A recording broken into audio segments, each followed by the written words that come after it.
Hey, what's up everybody? Today I'm working on my son's 1989 Silverado. We just bought this truck from a guy in Springfield, Missouri. And this truck he had bought it from a guy that had owned it since 91. So pretty much since it was new. Well, anyways, it was a pretty sweet truck at the time. And he had it at his buddy's shop and was going to lower it and kind of build it and do all those things. Anyways, while it was sitting at his buddy's shop, it was stolen. Luckily, he got it back, but the thieves had done stuff like spray paint part of the back glass. They had sprayed painted the truck black. It was a real nice maroon and cream color. The good news is the interior in this truck is awesome. Carpet's awesome. Bench seat's awesome. I mean, it's inside, it's still really clean. The only thing it really needs is a headliner. It's fallen down. Other than that, it's great. Every gauge works. Even the factory cassette player works. Even that equalizer works. But everything in this truck works. So it's a nice truck. Problem is, it has that issue. Okay, a lot of people want to just get a new column, which is fine. But you can actually fix this, which is what I'm going to show you guys today.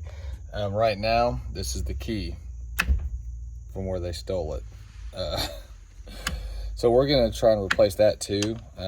Oops, see if I can get that fixed, get that out of there. But anyway, I do have a new switch for it. There we go. You can see how they just beat all this up, tore it up. I do have a new thingy thing for a tumbler, if you will.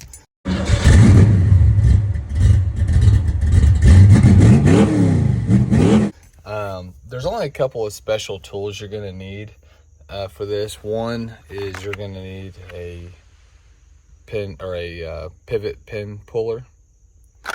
I got this at O'Reilly's. And then you're gonna need what they call like a reverse Torx bit or external bit or whatever, but bought that at O'Reilly's too. As far as special, other than the steering wheel puller, as far as special tools, that's pretty much it. So what I'm going to do is just kind of try and show you guys a step-by-step here on how to get these out. They're not difficult to get the steering wheel off, but the problem is we're going to have to take this out. We're going to have to take this out. We're going to have to get pretty far down here into the guts of the column. So I'm going to start off by taking this nut off, obviously, and then we'll go from there. All right, guys, so this is going to be a 13/16 socket. I do not have an impact here. I know I should invest in one, but I'm just going to be using this good old hand tool right here. All right, so that came off easy enough. And what I'm going to do, just because I'm not that great at remembering how stuff goes back together, everything I take off, I'm going to put in order so I know how it goes back. But anyway, so now I'm going to use this steering wheel puller. Just rented it from O'Reilly's. But if you wanted to get your own, I think like Harbor Freight, they're anywhere from like $14 up to 30 or something like that. So you can get them a lot cheaper, but you know, I don't use them that often, so I just get them from O'Reilly's and it doesn't cost me anything but a little bit of time. And for those of you watching this who have never pulled a steering wheel, each one of these, each set, so it's 2 and 2 and 2 and 2 and 2. Anyways, I've got one in there already. But anyway, you gotta find which one is gonna fit inside the holes inside your steering wheel. So the kit should include, unless you just have some odd vehicle, the kit should include every vehicle, you know, thread pitch. So just keep that in mind. So after you've selected which bolt's going to work best for you, what you'll do is just put one bolt in, slide this in there, this piece here, and then you're going to put your second bolt in. Then you're going to grab this, okay? And honestly, what I should have done, just because it'd been a little bit quicker, is thread this in first because you can just spin this around this here, but I'll just spin it a bunch. But anyways, what you're doing is right there, that stud sticking out is where this, what I'm screwing in now, it's going to meet that, and it's going to push against that, and that's what's going to pull your steering wheel out using the screws you just put in. And you can kind of adjust it a little bit to get it right where it needs to be. So there you go. And then you're just going to use your impact or whatever, and you're just going to keep twisting it, and eventually it's just going to pop your steering wheel off. Well, I wish I was recording when that happened. Anyways, it came off super easy. I literally maybe turned it one full turn, and it's already come off. So they're not super hard to get off there. Pretty easy setup. So I've kind of already found something interesting, and that's this little ring right here. It's supposed to be seated. There's in these splines here, there's a little gap where that's supposed to seat, which keeps this whole plate in place, which actually keeps a lot of this in place. It keeps pretty good pressure on it, but you can see how it's not where it's supposed to be sitting. It's popped up. It might be a little hard to tell in the camera. It looks like someone's probably tried to mess with this before. Who knows if that happened while it was, you know, being stolen. I don't know. But anyways, that ring, right, you shouldn't be able to see it like that. You can kind of see how it's seated back here, but over here it's popped up. It's kind of hard to tell in the camera, but it's not supposed to be like that.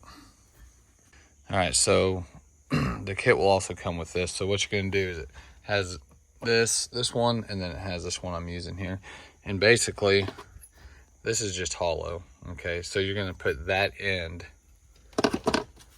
over the stud I was just showing you, okay? And this piece just goes on either side, and it comes with a nut and a washer, and it sit right there. And so you put this on, put this over it, slide your nut, or you slide your washer in your nut, and then you're just going to tighten this. And the more you tighten it, the more it's going to be pushing down on this, which is going to relieve the pressure to make getting that little ring out of there. So not that complicated, but if you're not really sure what this was for or how to push this down, because this is a bee to push down without this tool. You will fight and fight and fight if you don't have this. This makes it a ton easier. So now that I've got this compressed, let me see. Sorry guys, thought the light would come on, but that ring's supposed to be a lot further down than what it was. But anyway, so that's where it goes. But anyways, so now you'll just get your flathead or whatever you can, pry that up and off there, and release this, and then we'll keep on digging. All right guys, so that comes off pretty easy once you get that little keeper off. They slide right off. There's nothing to do other than just to pull it off. So now we're looking at this. So we're gonna have a screw here and right up here. I think there's 4 total. Maybe there's just a 3. It's been a while, guys. I'm sorry since I've done this, but yeah. So the 3 main ones are gonna be 1, 2, and 3. This one will have to come off, but this is just it's just attached to this here. So anyway, so this piece I was talking about, this is just going to kind of slide out of there, okay? It just kind of has a little piece in there that's connected to, right, and I probably can't even really show it to you on the video, but anyways, so just keep this, like I said, looks like that. That's where I took the screw out, and goes right here. So just unscrew that, pull it out, and then I've already got these loose, and this will just pull out. Okay, so I just learned something new specifically on this truck. Of course, they're all gonna have wires connected. Usually there's enough you can just pull and let it hang. This one there wasn't. It's very tight. So what I did is I had to come under here and disconnect it. It's on the steering column, so it connects to this piece, and it's mounted right here on this little bracket. So just disconnect that, and that'll give you all the room you need to pull this out, to give you room to work. And you just leave it. No need to take it all out. But a lot of these OBS trucks that have this, there's usually a little bit of play and you can just pull it and hang it without disconnecting anything. But this one wasn't like that. So if you run into that, just go to there, down there to the end of the column. So next is going to be these Torx. I'll let you know what size here in a second. I'm not 100% sure. We'll take those out, and then we'll be able to move this whole thing out. All right, so now I took those out. Guys, I don't know what Torx bit that is. I kind of, my Torx bits, my smallest one was just a little bit bigger than that. So I kind of had to cheat and use something else, but it worked. They weren't in there very tight. So anyways, now this whole thing is just gonna kind of slide off like this, okay? So you should, yeah, have enough room to work and just kind of let things chill just like that. So, so now, let me see here where everything's at. Oh, little guy died in there.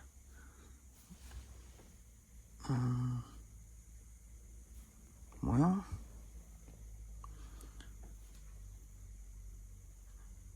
I'm not seeing what I thought I was gonna see.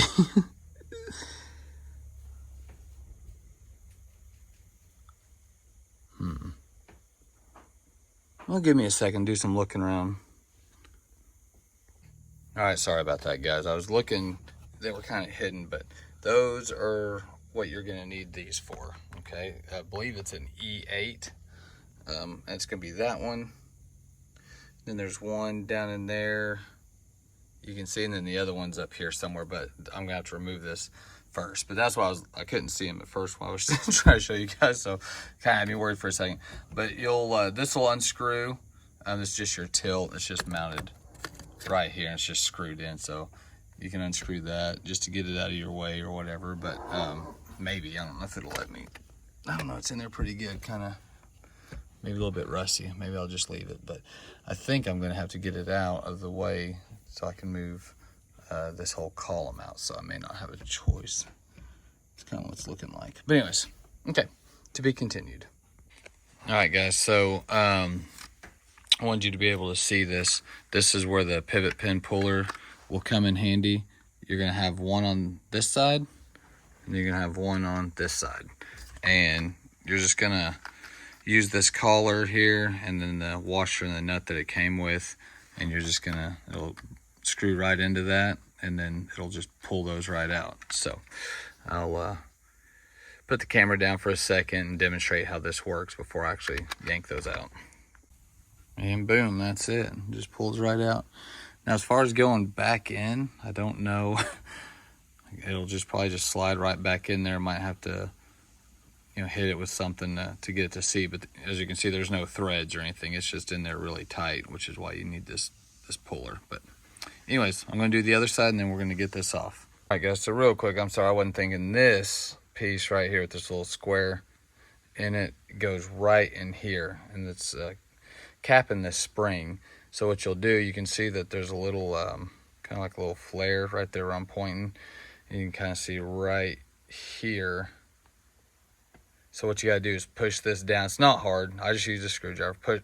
Push down, twist this, and once that piece meets, gets in line with that, it'll come out. It don't shoot out. It's not like it's that loaded or anything, but you'll have to get this out to get this assembly off. So that's as far as I'm going to pull it off, because I can get to the 3 that I need to get to, or 4 rather. Sorry, there's 1, 2, and then there's 3 and 4. So I can get to that. I'm not going to fight and try and get all this off and out of the way. If I end up needing to, I will, but I don't. It's because of this, just this whole thing here. So that's enough room for me. Keep an eye on this. Try to keep that in the same place, but if it does fall, just make sure you put it back correctly.